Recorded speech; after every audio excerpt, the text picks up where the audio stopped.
आगे प्रोड्यूसर कृष्णमूर्ति, कृष्णमूर्ति जी की पिक्चर थी। तो बोले भाई हमने तो दलीप साहब को साइन किया, उसके ऑपोजिट आपको करना है, और हमने वहीदा जी को भी किया। तो मैंने कहा ये तो बहुत खुशी की बात है, मैं जरूर करूंगी। तो मैंने कहा उनको क्या चाहिए था, डेट इमीडिएट चाहिए था, और दैट इज ऑल्सो कंटिन्यूसली 10-12 दिन का रोल, ज्यादा नहीं था, ये 10-12-15 दिन का था। तो he wanted it continuously, break नहीं, क्योंकि दलीप साहब का डेट ले रखा था। दलीप साहब कैसे थे ना, एक पिक्चर को जब एक सेट पे जाएंगे तो सब पूरा शेड्यूल उनका था खत्म करने का एक ही मूड में, ताकि हम उसमें रहें कैरेक्टर में। ये बहुत अच्छी बात है। तो क्या रहना कंसिस्टेंसी।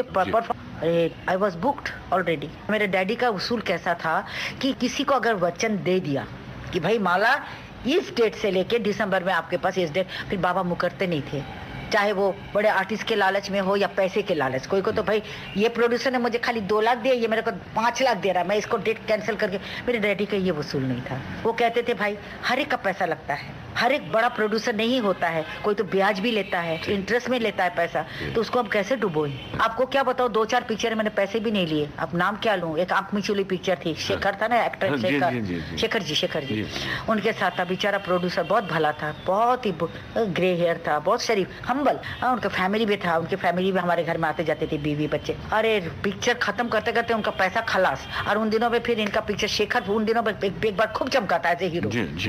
तो बाद में ऐसे फ्लॉप उनके आने शुरू हुए, डिस्ट्रीब्यूटर भाग गए और पिक्चर का लास्ट शेड्यूल बाकी है और पैसे नहीं बेचारे के पास। उसने बाहर से हुंडी में बहुत पैसा लिया हुआ है। मेरे पास आ गए बाबा के पास, बाबा ने बोला नहीं चाहिए, एक भी पैसा नहीं चाहिए, तू रिलीज करेगा, तेरा कुछ आएगा फिर मेरे को देना। ऐसे भी मैंने 2-4, मेरे डैडी ने 2-4। तो बाबा का क्या था ना, जिसको हमने जुबान दिया बड़े एक्टर के नाते या तो ज्यादा पैसे के नाते, हम इसको लेट डाउन नहीं करेंगे। तो इसलिए वो पिक्चर चली गई हाथ से। तो मेरे बाबा में एक बात था कि वो तो पैसा ही सब कुछ नहीं है, आगे वाले का दुख दर्द भी देखना चाहिए। जिसका सर डूब रहा है विद फैमिली, हाँ, तो उसको बचाना हमारा फर्ज होता है। तो हमने नहीं किया, हमने फिर बोला कि भाई हमको तो इनकी पिक्चर खत्म कर।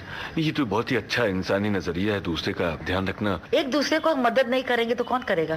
देखिए माला जी, आपको लोग पर्दे पर तो देखते रहे, लेकिन जो दूसरा एक कलाकार के भीतर जो एक इंसान होता है, इस बहाने इस प्रोग्राम के जरिए भी हमारे श्रोता आपको जानेंगे। बात चल रही थी दिलीप साहब के साथ में आप काम नहीं कर पाई, लेकिन देव साहब ने। अफसोस बहुत है मुझे। इस जन्म में नहीं, शायद अगले जन्म में फिर से मैं आर्टिस्ट होके आऊं, तो शायद उस वक्त अगर दलीप साहब बन गया तो हम जरूर करेंगे। चलिए आपकी ये तमन्ना। इच्छाएं बोलती है, मरने से पहले जिसकी जो इच्छा होती है ना, वो अगले जन्म में पूरा होता है। आपके दुश्मन आपको मिले, उम्र लंबी बहुत ज्यादा।